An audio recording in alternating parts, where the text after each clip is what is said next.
প্রিয় দর্শক, আসসালামু আলাইকুম। দেশে এবং প্রবাসী যে যেখান থেকে এই মুহূর্তে আমাদের সাথে সংযুক্ত হয়েছেন সকলকে প্রীতি ও শুভেচ্ছা জানিয়ে শুরু করছি আপনাদের প্রিয় অনুষ্ঠান জয়যাত্রা টেলিভিশনের সন্ধ্যাকালীন নিয়মিত আয়োজন প্রবাস টাইম। আমি কামরুজ্জামান আরিফ ঢাকা স্টুডিও থেকে আপনাদের সাথে আছি। আর আপনারা জানেন ঠিক সন্ধ্যাবেলায় এই প্রবাস টাইম নিয়ে যখন আপনাদের সামনে হাজির হয় তখন আমাদের সাথে সংযুক্ত থাকে দেশে এবং প্রবাসের বিভিন্ন জায়গা থেকে আমাদের অতিথিরা। সমসাময়িক বিভিন্ন প্রসঙ্গ নিয়েই কিন্তু আমরা প্রতিদিন আলোচনা করি এবং প্রবাসের সুখ দুঃখ, প্রবাসের সমস্যার সম্ভাবনা, বিভিন্ন বিষয় নিয়ে কিন্তু এই প্রবাস টাইমে আলোচনা হয়ে থাকে। আজকেও আমাদের সাথে সংযুক্ত আছেন অতিথিরা। আজকে শুরুতেই আমরা একটু আপনাদেরকে জানিয়ে দিতে যাই আজকে আমাদের সাথে এই আলোচনায় কারা অংশগ্রহণ করছেন। আজকে আমাদের সাথে আলোচনায় অংশগ্রহণ করেছেন মোহাম্মদ শফিকুল ইসলাম, বিশিষ্ট লেখক এবং কলামিস্ট, সহকারী অধ্যাপক, হিসাব বিজ্ঞান ও তথ্য প্রযুক্তি বিভাগ, জাতীয় কবি কাজী নজরুল ইসলাম বিশ্ববিদ্যালয়। আমাদের সাথে সংযুক্ত আছেন প্রবাস থেকে doctor engineer M Shahidul Islam, vice president, Bangladesh engineers association, Bahrain. আমাদের সাথে সংযুক্ত আছেন জামালপুর থেকে আফরোজা বেগম, উপজেলা মাধ্যমিক শিক্ষা অফিসার। আমরা পুরো অনুষ্ঠান জুড়ে আজকে করোনাকালীন সময়ে বিশ্ব যখন করোনা পরিস্থিতির ভিতরে আছে, করোনা পরিস্থিতিতে শিক্ষা ব্যবস্থায় বড় ধরনের আমাদের একটি ধাক্কা লেগেছে এবং অনেকটা এই শিক্ষা ব্যবস্থায় স্থবির অবস্থায় এখন পর্যন্ত আছে। আমরা এই শিক্ষা ব্যবস্থা করোনাকালীন সময়ে নিয়ে আলোচনা করার চেষ্টা করব পুরো অনুষ্ঠান জুড়ে। যারা এই মুহূর্তে আমাদের সাথে সংযুক্ত হয়েছেন তাদেরকে জানিয়ে রাখি, যারা টেলিভিশন স্ক্রিনে আমাদেরকে দেখছেন, টেলিভিশন স্ক্রিনে যে নাম্বার দেখা যাচ্ছে সেই নাম্বার থেকে ফোন করে আমাদের সাথে সংযুক্ত হতে পারেন। আর যারা অনলাইনে আমাদেরকে দেখছেন শেয়ার করে আরও অনেক মানুষকেই দেখার সুযোগ করে দিতে পারেন। কথা নয়, আমরা অনুষ্ঠানে চলে যাচ্ছি। আমাদের সাথে শুরুতেই আমরা যেতে চাই মোহাম্মদ শফিকুল ইসলাম, বিশিষ্ট লেখক ও কলামিস্ট, সহকারী অধ্যাপক, হিসাব বিজ্ঞান ও তথ্য প্রযুক্তি বিভাগ, জাতীয় কবি কাজী নজরুল ইসলাম। আপনি নিশ্চয়ই আমাকে শুনতে পাচ্ছেন?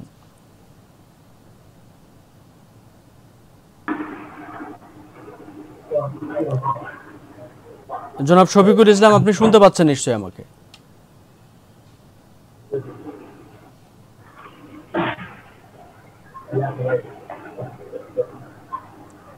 জনাব শফিকুল ইসলাম,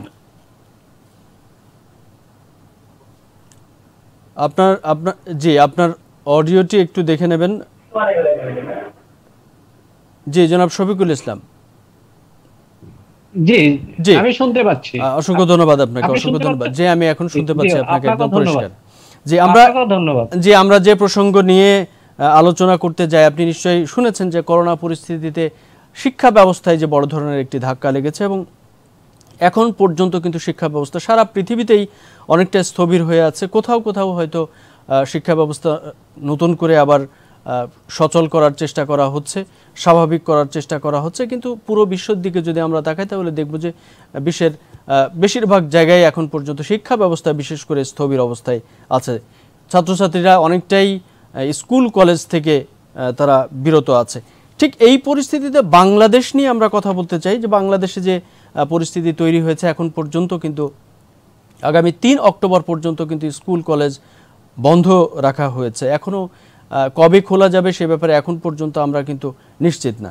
এই প্রসঙ্গে আপনি একটু বলবেন যে আমরা এরই মাধ্যমে সরকার যে অনলাইন মাধ্যমে শিক্ষা ব্যবস্থা চালু রাখার চেষ্টা করছেন সেটা দিয়ে আমরা কতটুকু আসলে আমাদের যে ক্ষতি হচ্ছে শিক্ষা ব্যবস্থা সেটা পুষিয়ে নিতে পারছি এবং এই করোনা পরিস্থিতির কারণে কি ধরনের ক্ষতির সম্মুখীন হতে পারে আমাদের জাতি হিসেবে এই শিক্ষা ব্যবস্থা নিয়ে আপনি একটু আমাদেরকে বলবেন। উপস্থিত আপনাদেরকে ধন্যবাদ জানাচ্ছি জয়যাত্রা টেলিভিশনকে আমাকে সংযুক্ত করার জন্য এই গুরুত্বপূর্ণ আলোচনায়, এবং জয়যাত্রা টেলিভিশনের সকল দর্শক শ্রোতাকে অভিনন্দন জানাচ্ছি, তাদেরকে সান্ধ্যকালীন শুভেচ্ছা জানাচ্ছি। আসলে শিক্ষা ব্যবস্থা শুধু বাংলাদেশই নয়, সারা পৃথিবীতে একদম স্থবির অবস্থায় আছে। যদিও কিছু কিছু দেশ তারা অনলাইন ভিত্তিক পড়াশোনা চালিয়ে যাচ্ছে এবং যেখানে করোনা ভাইরাসের উৎপত্তি সেখানে আগামীকাল 1 সেপ্টেম্বর থেকে সকল স্কুল কলেজ শিক্ষা প্রতিষ্ঠান খুলে দিতে, কারণ আমি যেহেতু উহানেরই একজন পিএইচডি ফেলো, কারণ ওখানের একটা বিশ্ববিদ্যালয়ে আমি বর্তমানে অবস্থান করছি, কারণ করোনার কারণে শুধু বাংলাদেশে আছি, কিন্তু আমাদের কিন্তু একটা সেমিস্টার সম্পূর্ণ অনলাইনে শেষ হয়েছে, সম্পূর্ণ হয়েছে, এবং এই যে আপকামিং সেমিস্টার সেটাও অনলাইনে শুরু হবে। ফার্দার নোটিশ না দেওয়া পর্যন্ত আমাদেরকে যেতে বিরত থাকতে বলেছেন। তো সেই জায়গা থেকে আমি মনে করি যে বাংলাদেশে যে অনলাইন ভিত্তিক যে পড়াশোনা চলছে বা সংসদ টেলিভিশনে যে পড়াশোনা চলছে, সেটা বাংলাদেশ সরকারের এই উদ্যোগকে আমি সাধুবাদ জানাই। কিন্তু কিছু কিছু জায়গায় আমাদের লজিস্টিক যে প্রবলেম আছে, যে ইন্টারনেট কানেকশন, তারপর আমাদের অনেক শিক্ষার্থী যারা পাবলিক বিশ্ববিদ্যালয় আমি বলবো তারা অনেকেই অসচ্ছল পরিবার থেকে আসে, সেক্ষেত্রে তাদের যে স্মার্টফোন বা ইন্টারনেট প্রবলেম, এই জিনিসগুলো তাদেরকে মানে এই অনলাইন ভিত্তিক পড়াশোনায় অংশগ্রহণ করতে বাধা সৃষ্টি করছে। সেই জায়গায় যতটুকু আমি গণমাধ্যমে শুনতে পেয়েছি যে মাননীয় প্রধানমন্ত্রী এবং শিক্ষামন্ত্রী মাননীয় শিক্ষামন্ত্রী উদ্যোগ নিয়েছে যে আগামী মাসে এই কম খরচ ইন্টারনেট সুবিধা এবং স্মার্টফোন, এটা হলো যে সফট লোন ভিত্তিক তাদেরকে প্রোভাইড করবে, এবং যারা বিশ্ববিদ্যালয় কর্তৃপক্ষকে অলরেডি নোটিশ দিয়েছে, বিজ্ঞপ্তি দিয়েছে যে প্রত্যেক বিভাগ থেকে যত পরিমাণ শিক্ষার্থী বা যত সংখ্যক শিক্ষার্থী অসচ্ছল আছে, যারা financially incapable to purchase the smartphone, তাদেরকে তাদের তালিকা পাঠানোর জন্য বলেছে। এবং যতটুকু আমি জেনেছি যে তালিকা অলরেডি বিশ্ববিদ্যালয় কর্তৃপক্ষ, সকল বিশ্ববিদ্যালয় কর্তৃপক্ষ তালিকা পাঠিয়েছেন। তাই সেই জায়গা থেকে এটা অবশ্যই পজিটিভ একটা দিক যে অনলাইন ভিত্তিক পড়াশোনা।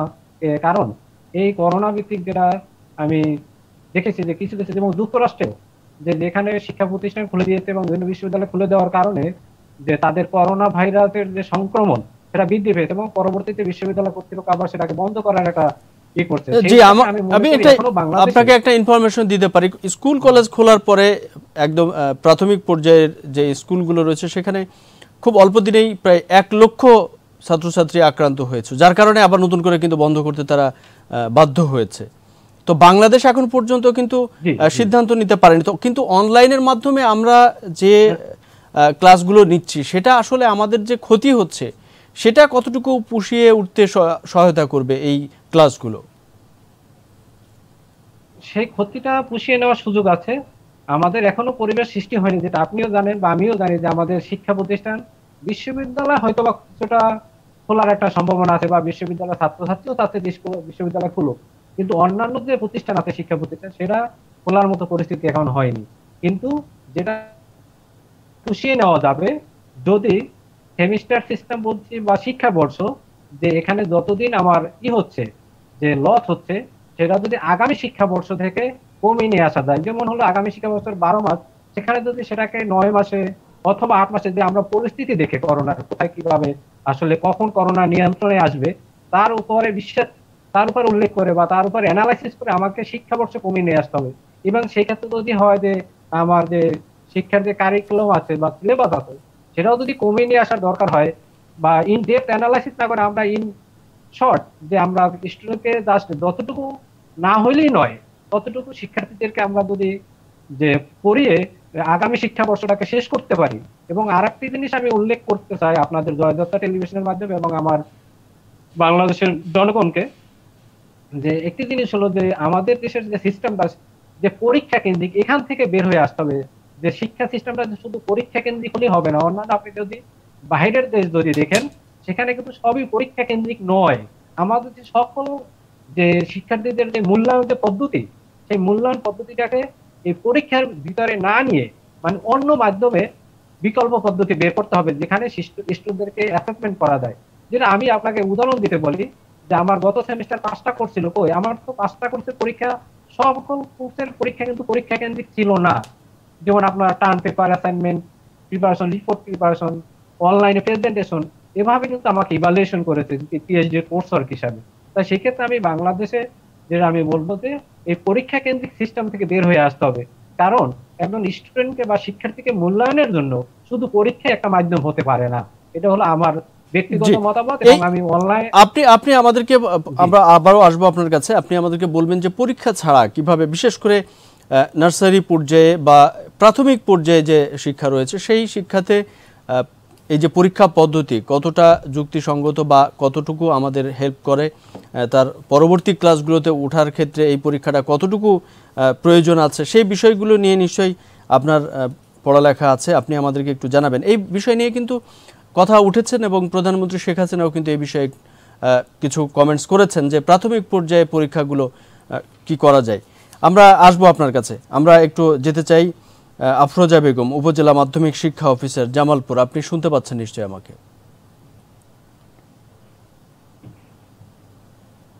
জনাব আফরোজা বেগম, আপনি শুনছেন আমাকে?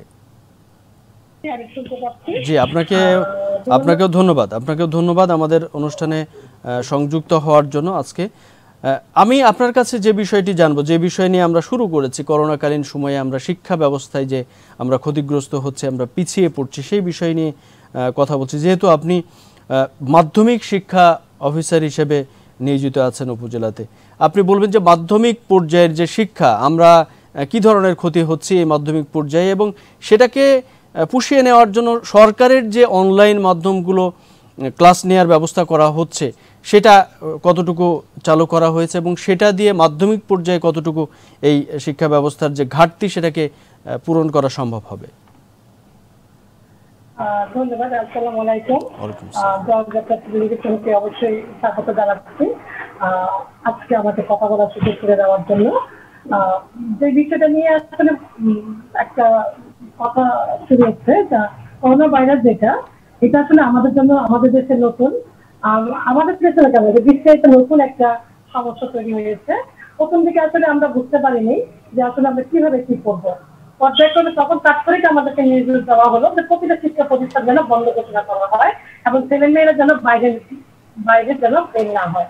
যার যার সন্তান যেন অভিভাবকরা সচেতন হয়ে বাসায় রাখেন এবং সেখানে যেন তারা বাসায় বসে পড়াশোনা করেন। আমরা তাই করেছি। সরকারের নির্দেশ অনুযায়ী ছেলেমেয়েরা সবাইকে যাতে বাসায় থাকে সেটা আমরা নিশ্চিত করেছি। আস্তে আস্তে আমাদের যে বিষয়টা হলো, একটা পর্যায়ে গিয়ে আমাদের মাধ্যমিক উচ্চ দপ্তর থেকে নির্দেশ আসলো যে সংসদ টেলিভিশনের মাধ্যমে পাঠদানের একটা বিষয়, সেটাও আমরা বাস্তবায়নের জন্য ফিল্ড লেভেলে, বিশেষ করে আমি সদর উপজেলায় আছি, এখানে সদর উপজেলার যতটুকু যোগাযোগ ভালো, আসলে আমাদের দেওয়ানগঞ্জ, ইসলামপুর বা অন্যান্য উপজেলাতে হয়তো এত সুবিধা আছে কিনা আমার জানা নাই, কিন্তু সদর উপজেলায় বিশেষ করে পৌরসভাতে এই সংসদ টেলিভিশনের ক্লাস হচ্ছে কিনা সেটা আমরা সুপারভিশন করেছি। সবাই না পারলে ম্যাক্সিমামই আসলে এই ক্লাসগুলো প্রথম দিকে আগ্রহ সহকারে করেছে। এরপরে অনলাইনে যে ক্লাসগুলো, সেটাও আসলে আমরা প্রতিটা শিক্ষা প্রতিষ্ঠানে আমি মিটিং করেছি প্রধান শিক্ষকদের মাধ্যমে, এবং অনলাইনে প্রতিটা শিক্ষক যেন প্রত্যেকটা বাচ্চার সাথে যোগাযোগ করে, ওদেরকে যেন মোটিভেশন করে, ওদেরকে যেন জানায় যে এই সময়টা ক্লাস হচ্ছে, তোমরা একটু মনোযোগী হও। এইভাবে আসলে ক্লাস হচ্ছে। তারপরেও আমি বলতে চাই, যতই আমরা এগুলো করি না কেন, স্বাভাবিক প্রতিদিন স্কুলে যে লেখাপড়াটা হতো, অনলাইন একটা নতুন সিস্টেম, এখানে আসলে ওইভাবে আমাদের লেখাপড়াটা আসলে হচ্ছে না। তো এখন যেটা আমি বলবো যে যেহেতু আমরা আগের মতো পাচ্ছি না, আর আমাদের এখনো ওই ধরনের কোনো নিশ্চয়তা এখনো আমরা পাইনি যে না করোনা ভাইরাসটা দুর্বল হয়ে গেছে অথবা এটা নির্মূল করা যাবে, এই ধরনের কোনো যেহেতু আমরা কোনো ধরনের নির্দেশনা পাইনি বা কোনো ধরনের সুযোগ সুবিধা দেখতে পাচ্ছি না, তো আমি মনে করি শিক্ষা ব্যবস্থা অবশ্যই চেঞ্জ করতে হবে, সময়ের সাথে চেঞ্জ করতে হবে। এই ক্ষেত্রে অনলাইন ভিত্তিক যে ক্লাস হচ্ছে, পরীক্ষাগুলো যদি আমরা অনলাইন ভিত্তিক নেই এবং কিছু সিলেবাস যদি আমরা কম করে যেভাবে হোক একটা পরীক্ষা, কিন্তু যদি আমি ক্লাস নিতে পারি তো অবশ্যই পরীক্ষা আমরা অনলাইনে নেওয়ার একটা ব্যবস্থা হয়তো করতে পারবো, যদি মাননীয় সরকার বা আমাদের শিক্ষা মন্ত্রণালয় মাউসিল এই ব্যাপারে নিশ্চয়ই চিন্তা ভাবনা করছেন। তাহলে আমার মনে হয় শিক্ষা ব্যবস্থা যেটা ছিল বা শিক্ষার যে পরিবেশ ছিল আমরা কিছুটা হয়তো কাটিয়ে করতে পারবো, বা আমাদের যে ক্ষতি হয়েছে সেটা হয়তো আমরা পূরণ করতে পারবো। কারণ পরীক্ষার পদ্ধতি উঠিয়ে দিলে এক্ষেত্রে একটা যারা পরীক্ষার্থী তাদেরও মনটা কেমন, আমার কাছে মনে হচ্ছে, তখন আমার মেয়ে ইন্টার পরীক্ষা দিবে, সে পরীক্ষা দিতে পারছে না, তো গার্জিয়ান যারা আছে তাদের মনেও কেমন একটা ইয়ে হবে। আমি মনে করি যে পরীক্ষা সিস্টেমটা সেটা অনলাইন ভিত্তিক পরীক্ষা সিস্টেম যদি সরকার মনে করেন যে হ্যাঁ চালু করবেন এবং সেইভাবে একটা রেজাল্ট আসবে, তাহলে আমার মনে হয় যে একটা আগের মতো না হলো একটা সুন্দর একটা পরিবেশ আমরা হয়তো পাবো ভবিষ্যতে। মাধ্যমে আপনারা বলছেন পরীক্ষা পদ্ধতিটা চালু, এই ব্যাপারে আপনাদের কোনো পদ্ধতি আপনাদের মাথায় আসছে কিনা যে অনলাইনে কিভাবে এই পরীক্ষাগুলো নেওয়া যেতে পারে? বিশেষ করে এই যে আপনি বলছেন ইন্টারমিডিয়েট লেভেলের যে পরীক্ষা, এই লেভেলের পরীক্ষাগুলো কিভাবে অনলাইনে নেওয়া যায়, এই ধরনের কোনো সাজেশন আপনার কাছে আছে কিনা? এই বিষয় নিয়ে আবারও আপনার কাছে আসবো। আমাদের সাথে বাহরাইন থেকে সংযুক্ত আছেন ডক্টর ইঞ্জিনিয়ার মোহাম্মদ শাহিদুল ইসলাম। আমরা জানবো যে সেখানকার আসলে শিক্ষা ব্যবস্থা কতটুকু সচল হয়েছে এবং কিভাবে সে শিক্ষা ব্যবস্থা চলছে বাহরাইনে, আমরা একটু জানবো তার কাছ থেকে। ডক্টর ইঞ্জিনিয়ার মোহাম্মদ শাহিদুল ইসলাম, আপনি শুনছেন আমাকে? জি জি, ধন্যবাদ জনাব কামরুজ্জামান আরিফ এবং আজকের এই অনুষ্ঠানের দর্শক শ্রোতা, স্পেশালি অতিথিবৃন্দ, এবং স্পেশাল ধন্যবাদ আজকের বাহরাইনের প্রতিনিধি জনাব স্বপন মজুমদারকে শিক্ষা বিষয় অনুষ্ঠানে জয়যাত্রার প্রবাস টাইমে সংযুক্ত করার জন্য। আমরা দীর্ঘদিন যাবৎ বাহরাইনের বিভিন্ন স্কুল, কলেজ এবং ইউনিভার্সিটির সাথে যোগাযোগ আমরা মেনটেন করেছি। তো আমরা যতটুকু জেনেছি, সেপ্টেম্বর পর্যন্ত এখানে ইউনিভার্সিটিগুলো বন্ধ রাখার ঘোষণা করা হয়েছিল, অক্টোবর থেকে তারা চালু করবে বলে সিদ্ধান্ত নিয়েছিল। এখনো পর্যন্ত এটা ফাইনাল নয়। অনলাইনে কিছু ক্লাস এবং কিছু অ্যাসাইনমেন্ট তারা নিচ্ছে, কিন্তু সেটাও খুবই অপ্রতুল, বেশি নয়। বিশেষ করে বাংলাদেশ স্কুল রয়েছে এখানে বাহরাইন কমিউনিটি স্কুল আছে, সেখানে অনলাইনেই সমস্ত সেশন এবং ক্লাসগুলো হচ্ছে। যেহেতু ব্যবস্থাপনা সারা এখনো বলা যাচ্ছে এটা নিয়ন্ত্রণে নেই, তবে আপনাদের সবার বাহরাইনে করোনা পরিস্থিতি খুব ভালো অবস্থায় নিয়ন্ত্রণে আছে বলার কারণে ৫১,০০০ প্লাস এবং রিকভারি হয়েছে ৩৮,০০০ উপরে। তার মানে হচ্ছে ৯৪% রিকভারি হয়ে গিয়েছে এখানে। আর এখানে জনসংখ্যা হিসেবে প্রায় ১৭ লাখ সামথিং রয়েছে। তবে এখানে বাইরের লোকই বেশি, অর্থাৎ ৮ লাখের বেশি হচ্ছে প্রবাসী। এর মধ্যে বাংলাদেশি আছে ২ লক্ষ। তো সেক্ষেত্রে আমরা বলতেই পারি এখানে শিক্ষা ব্যবস্থা যেমন পলিসিগতভাবে কোভিডের কারণে অনলাইনে ক্লাসগুলো নিচ্ছে, কিন্তু স্বাস্থ্য খাতেও কিন্তু এখানে ভালো একটা আমরা ফল দেখতে পাচ্ছি। কারণ এখানে টেস্ট যেগুলো করা হয়েছে প্রায় ১০.৫ লাখের উপরে টেস্ট করা হয়েছে, অর্থাৎ ১৭ লাখ মানুষের মধ্যে ১০.৫ লাখের উপরে টেস্ট কমপ্লিট। তো সেক্ষেত্রে আক্রান্তের সংখ্যা যা আমরা বলেছিলাম, সেখানে আক্রান্তের সংখ্যা যা হয়েছে, রিকভারি হয়ে গেছে ৯৪% এখানে রিকভারি হয়ে গেছে। তো এখন বাহরাইনে যেহেতু আপনাদের কাছ থেকে আমরা এর আগে থেকেও জেনেছি যে অনেকটাই রিকভারি হয়ে গেছে এবং করোনা পরিস্থিতি অনেকটা স্বাভাবিক অবস্থায় যাচ্ছে, এই অবস্থায় প্রাথমিক পর্যায়ের যে স্কুলগুলো রয়েছে বাহরাইনে, সেগুলো খুলে দেওয়ার ব্যাপারে সরকার কোনো ধরনের সিদ্ধান্ত নিচ্ছে কিনা? এখনো পর্যন্ত কোনো সিদ্ধান্ত নীতিগতভাবে নেওয়া হয়নি। এখানে Bangladesh school, Ibn Haytham school, Indian school, Pakistani school এবং আমেরিকান কানাডিয়ান স্কুল রয়েছে। সকল স্কুলগুলো একটা সেন্ট্রাল মিনিস্ট্রি অফ এডুকেশনের আন্ডারে যেহেতু এখানে, প্লাস মিনিস্ট্রি অফ হেলথ এখন ইন্টারফেয়ার করে, এই কারণে যে এখানে সবকিছু ডিক্লারেশন আসবে হচ্ছে মিনিস্ট্রি অফ হেলথ থেকে। সেখান থেকে এখনো পর্যন্ত স্কুল খোলার ব্যাপারে নীতিগত কোনো সিদ্ধান্ত নেয়নি। আপনি শুরুতেই কিন্তু উল্লেখ করেছিলেন যে ইউরোপিয়ান কিছু দেশে স্কুলগুলো, বিশেষ করে আমেরিকাতে স্কুলগুলো খুলে দেওয়ার কারণে প্রায় ১ লক্ষর মতো অল্প কয়েকদিনের মতো আক্রান্ত হয়েছে।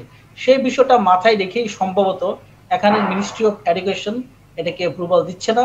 সেই কারণেই হয়তো এখানে এখনো পর্যন্ত নীতিগত কোনো সিদ্ধান্ত গ্রহণ করা হয়নি। কিন্তু যখন এখন পর্যন্ত স্কুলগুলো খুলে দেওয়ার সিদ্ধান্ত নিতে পারছে না কেউ, তখন বাহরাইনে বিশেষ করে এই প্রাথমিক পর্যায়ের যে বাচ্চাদের পড়ালেখা, এই পড়ালেখাগুলো কন্টিনিউ করার জন্য, তারা যাতে একেবারে বইয়ের সাথে তাদের সম্পর্কটা নষ্ট না হয়, সেজন্য তারা অনলাইনে নিশ্চয়ই সেই ক্লাসগুলো নিচ্ছে। সেইগুলো আসলে কিভাবে নিচ্ছে? বাংলাদেশে নিশ্চয়ই আপনি দেখতে পাচ্ছেন সংসদ টিভি বা অন্যান্য মাধ্যমে সেগুলো নেওয়ার চেষ্টা করছে। তো বাহরাইনের সরকার প্রাথমিক পর্যায়ের ছাত্রছাত্রীদের জন্য কি ধরনের ব্যবস্থা করেছে?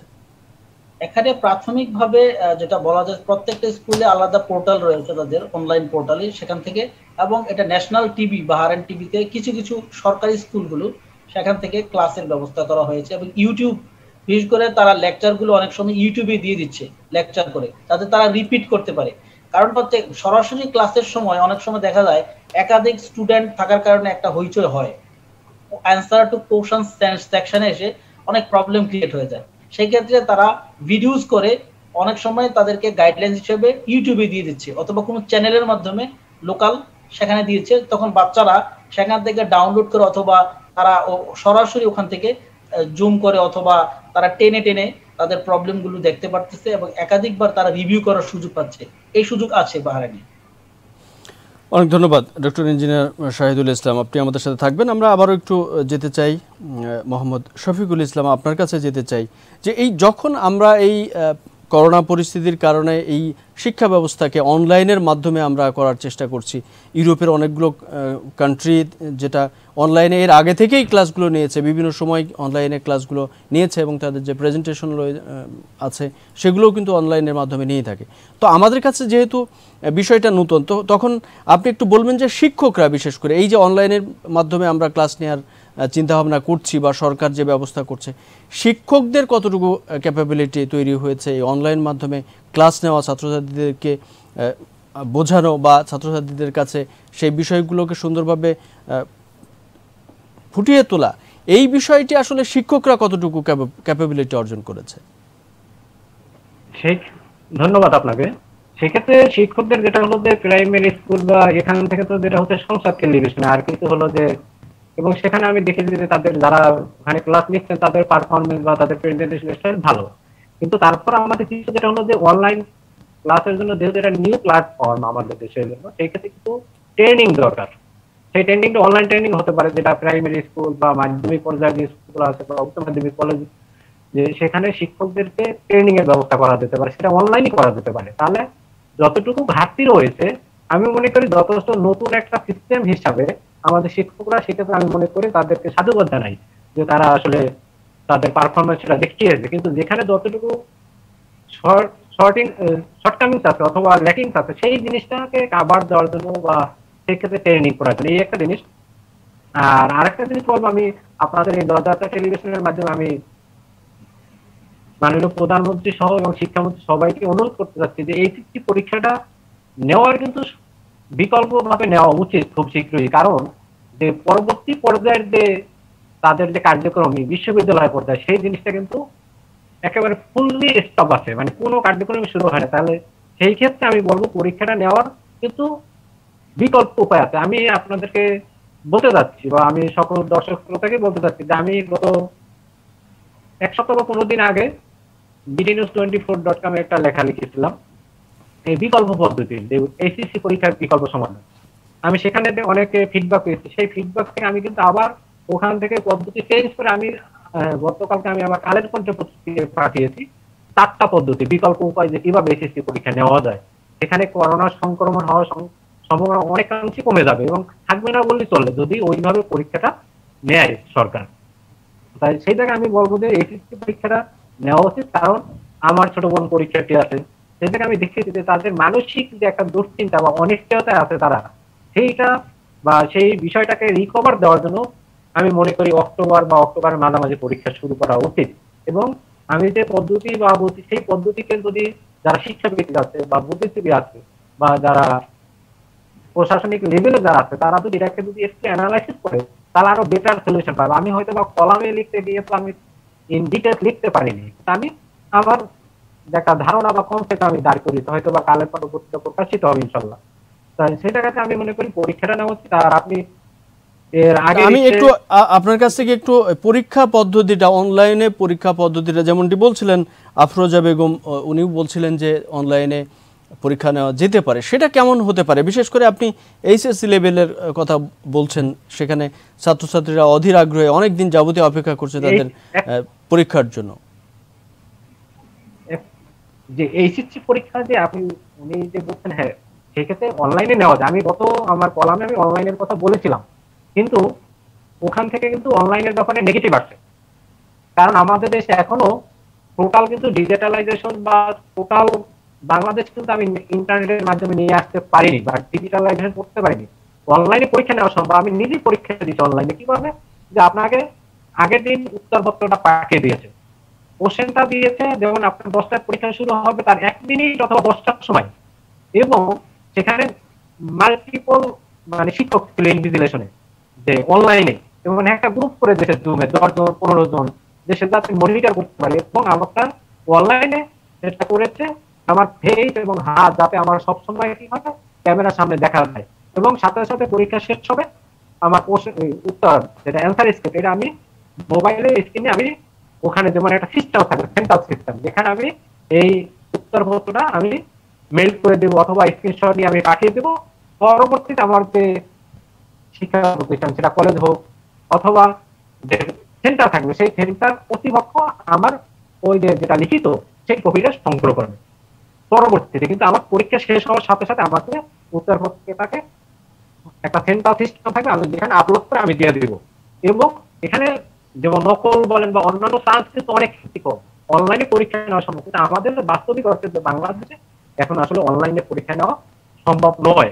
কারণ আপনি এই বন্যাকালে যে আমপান গেল, এই রিসেন্ট এখনো বন্যা চলছে, আপনি ওই সেগুলোকে কিভাবে অনলাইন ভিত্তিক, এবং যে ছেলে মেয়ে গ্রামে চলে এবং অনেকের স্মার্টফোন, অনেকের মানে পিতা মাতার ওই সামর্থ্য নেই, আমি অনলাইন ভিত্তিক পরীক্ষা নেওয়ার এখনো এই এইচএসসি পরীক্ষার ব্যাপারে আমি সম্পূর্ণ দ্বিমত পোষণ করছি। এটা এখনো বাংলাদেশে ওই লেভেলে যায়নি। কিন্তু আপনি করোনা সংক্রমণকে কন্ট্রোল রেখে বা করোনা সংক্রমণ হবে না এই জন্য বিকল্প উপায় পদ্ধতি নেওয়া, সেই ক্ষেত্রে খুব সহজেই নেওয়া যায়।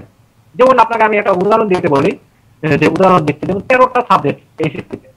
এখন এর প্রথম পত্র দ্বিতীয় পত্র আছে, প্রথম পত্র দ্বিতীয় পত্র মিলে একটা পরীক্ষা হবে, 50-50 মার্ক থাকবে। পরবর্তীতে যখন এই পরীক্ষা হয়ে যাবে তখন ওই 50 মার্কে একসাথে কনভার্ট করবে। তাহলে আপনি নিয়ে যাচ্ছেন 12টা সাবজেক্টে 6টা সাবজেক্টে নিয়ে আসছেন, আর আইসিটি একটা পরীক্ষা, একটা এটা প্রথম পত্র, তাহলে 6টা 7টা পরীক্ষা আপনি 7 দিনে নিয়ে শেষ করতে পারবেন। এবং সেক্ষেত্রে আপনাকে কি করতে হবে, যে আপনার সেন্টার বাড়াতে হবে।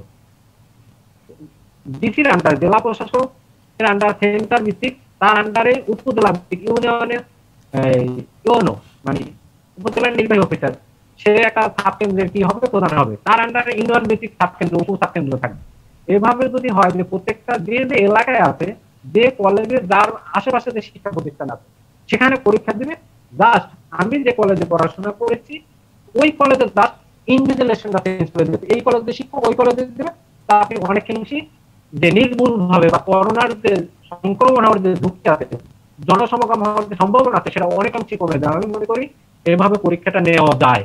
যে এবং আরেকটা জিনিস হলো যে এই বছর যেহেতু একটা দুর্যোগ বা সংকটের সময়, সেক্ষেত্রে আপনি পরীক্ষাটা অন্যভাবে নিতে পারেন। কি টোটাল পরীক্ষাটা এমসিকিউ ভিত্তিক, এমসিকিউ ভিত্তিক নিলে আপনি 1 ঘন্টার মধ্যে অথবা 90 মিনিটের পরীক্ষা নেবেন। এবং এই ক্ষেত্রে আপনি যেটা বলেছেন যে ক্ষতিটা পুষিয়ে নেওয়ার কিন্তু যথেষ্ট সুযোগ বা সম্ভাবনা আছে এমসিকিউ পদ্ধতি। কিভাবে, আপনি এমসিকিউ পদ্ধতি পরীক্ষা নিলেন, নোটিশ দিলেন, পরীক্ষা হলো, আপনি ওএমআর শিট বা ওএমআর মেশিনে আপনি উইদিন 1 উইক আপনি রেজাল্ট দিয়ে দিতে পারবেন। তাহলে আপনি 3 মাস বা 4 মাস অথবা 2.5 মাস যে সময়টা লাগে রেজাল্ট পাবলিশ করতে, সেই সময়টা কিন্তু এখানে আপনি অনেকাংশে যে সময়টা আগের পিছনের যে সময়টা ক্ষতি নষ্ট হয়েছে বা ক্ষতি হয়েছে সেটাকে পুষিয়ে নেওয়ার কিন্তু একটা যথেষ্ট সুযোগ বা সম্ভাবনা এমসিকিউ পদ্ধতিতে আছে। এটা হলো আমার দ্বিতীয় প্রস্তাব ছিল, যে আমি লেখায় যে পরীক্ষা নেওয়া যায়, কিন্তু অনলাইন ভিত্তিক পরীক্ষা আমি এখনো বাংলাদেশের পার্সপেক্টিভ, আপনিও যে আপনারা যে আশেপাশে বা আপনার প্রতিবেশী বা আপনার আত্মীয় স্বজন পরীক্ষা দিচ্ছে, আপনি অ্যানালাইসিস করে দেখবেন অনলাইন ভিত্তিক বাংলাদেশে এখনো ওই সম্ভব পরিস্থিতি এখন পর্যন্ত আমাদের যে ইন্টারনেটের অ্যাভেলেবেল সেটাও আমরা এখনো করতে পারিনি। এবং আরও একটি বড় সমস্যা, সেটা হচ্ছে অনলাইনের মাধ্যমে দেওয়ার যে স্মার্টফোন দরকার বা তার যে প্রযুক্তির যে ব্যবহারগুলো দরকার, সেই প্রযুক্তির ব্যবহার এখন পর্যন্ত একেবারে তৃণমূল পর্যন্ত আমাদের সমভাবে এখন পর্যন্ত পৌঁছায়নি। আপনি ঠিকই বলেছেন। আপনার কাছে আমি আরও একবার আসবো খুব সংক্ষেপে। আপনি যদি বলতেন যে পরীক্ষা ছাড়াই, বিশেষ করে প্রাথমিক পর্যায়ে ছাত্রছাত্রীদের জন্য পরীক্ষা ছাড়াই তাদের কিভাবে উত্তীর্ণ করা যায় বা তাদেরকে পরবর্তী স্টেপে যাওয়া যায়, আসবো আপনার কাছে। আমরা একটু সংক্ষেপে যাব। জনাব আফরোজা বেগম, আপনার কাছে যাব। আপনি বলছিলেন যে পরীক্ষা অনলাইনে পরীক্ষা নেওয়া যেতে পারে, সেটা কেমন হতে পারে? আর যেমনটি বলছিলেন মোহাম্মদ শফিকুল ইসলাম যেমনটি বলছিলেন,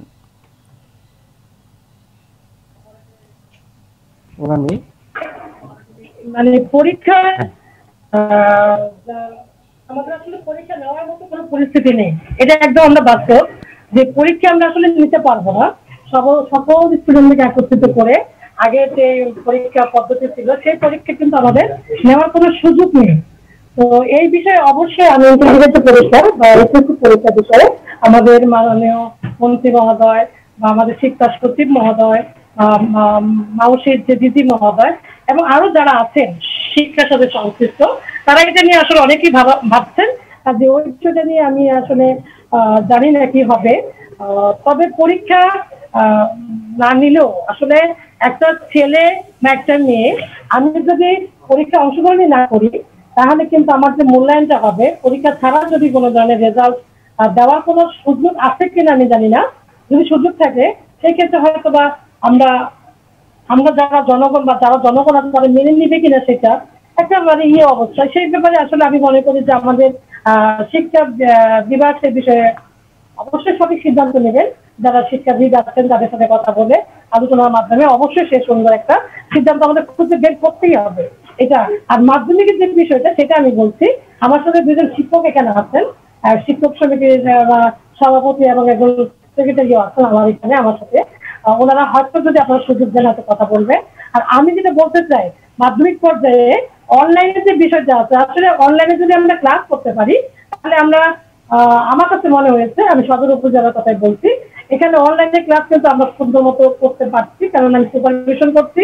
প্রতিটা ভালো যেমন গভর্নমেন্ট স্কুলগুলোর টিচার বা ভালো ভালো শিক্ষকরা তারাই কিন্তু অনলাইনে ক্লাসগুলো নেয় এবং তাদের ক্লাস আমি দেখেছি খুব সুন্দরভাবে তারা চেষ্টা করে বাচ্চাদের বোঝানোর জন্য।